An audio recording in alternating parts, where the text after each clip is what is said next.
High বন্ধুরা, আসসালামু আলাইকুম। আমি ডাক্তার ফারুক হোসেন, আমি একজন পল্লী চিকিৎসক। আমি গ্যাসের যে সৃষ্টি হয় আমাদের শরীরে, এই সমস্যা বা এই প্রবলেম নিয়ে আলোচনা করতে চাই। দেখেন, আমরা তো মানুষ।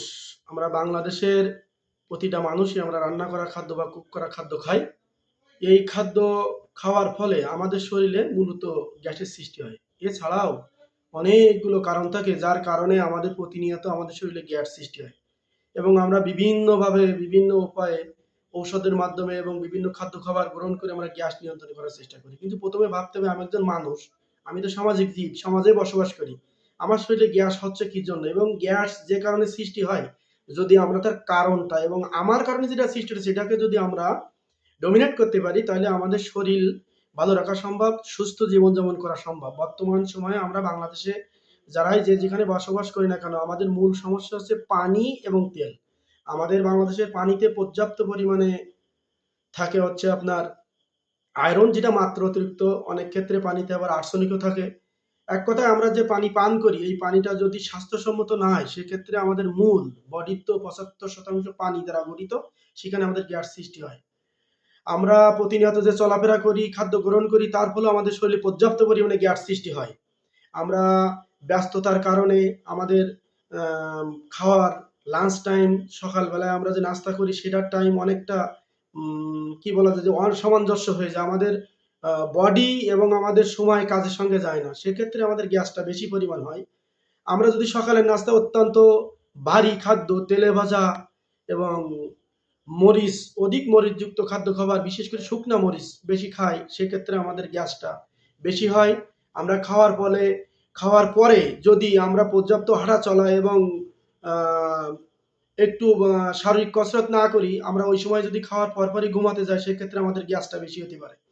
আমরা প্রাকৃতিক উপায়ে যদি আমাদের গ্যাসের সমস্যাটাকে সমাধান করতে চাই, তা আগে আমাদের ঠিক করতে হবে আমাদের রান্নাঘর, অর্থাৎ আমরা যেখান থেকে খাদ্যটা আমরা খাই, সেখানের পরিবেশটা অত্যন্ত পর্যাপ্ত পরিমাণে হাইজেনিক মেইনটেইন করতে হবে, পর্যাপ্ত পরিমাণে পরিষ্কার পরিচ্ছন্ন রাখতে হবে। পানি, সেটা যেন আমরা আয়রন মুক্ত এবং স্বাস্থ্যসম্মত পানি পান করতে পারি। আমরা যে তেলটা খাই, তেলটা যেন আমাদের স্বাস্থ্যসম্মত হয়। বিশেষ করে সয়াবিন তেলটাকে বলা হয় কেমিক্যাল। এটা অনেক সমস্যা একটা জিনিস। যদি আমরা সরিষার তেল ব্যবহার করতে পারি, তো ভালো হয়।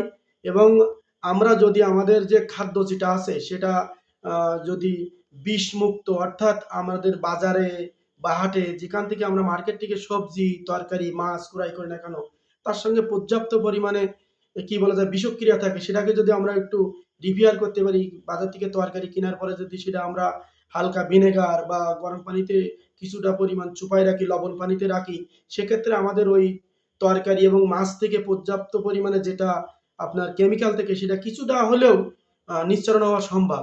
এর পাশাপাশি রাত্রে বেলা আমরা যখন খাদ্য খাই, ব্যস্ততার কারণে খাদ্য গ্রহণের পরে মিনিমাম ঘুমাতে যাওয়ার ২ থেকে ৩ ঘন্টা আগে আমাদের খাদ্যটা খাওয়া উচিত।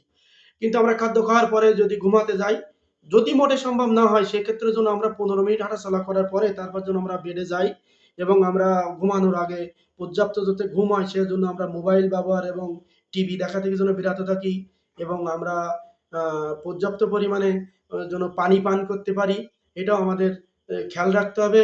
এবং আমরা চেষ্টা করব সবসময় প্রকৃতি থেকে খাদ্য গ্রহণ করা এবং প্রকৃতির যে বিষমুক্ত খাদ্য যাতে আমরা ক্রয় করতে পারি এবং সেটা যাতে আমাদের শরীরের উপকারে লাগে, সেই হিসাবে আমরা যাতে সেটাকে ব্যবহার করতে পারি।